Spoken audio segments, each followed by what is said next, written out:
નમસ્તે વિદ્યાર્થી મિત્રો, આજે ઇંગ્લિશ બેઝિકમાં નવા સ્પેલિંગ આપણે શીખશું. પહેલો સ્પેલિંગ છે ઈટ, EAT.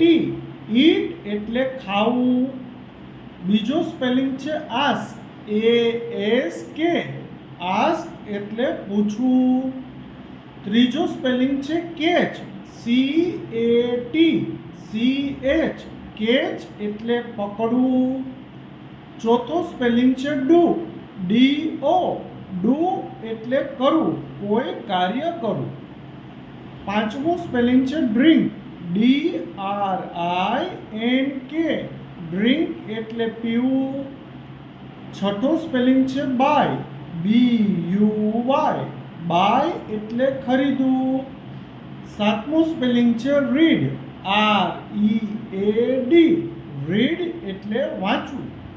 વિદ્યાર્થી મિત્રો, આ સાથે તમે અમારી ચેનલને ફોલો, લાઈક જરૂર કરજો. તમારા ગ્રુપમાં આ ચેનલને શેર કરી સહકાર આપજો.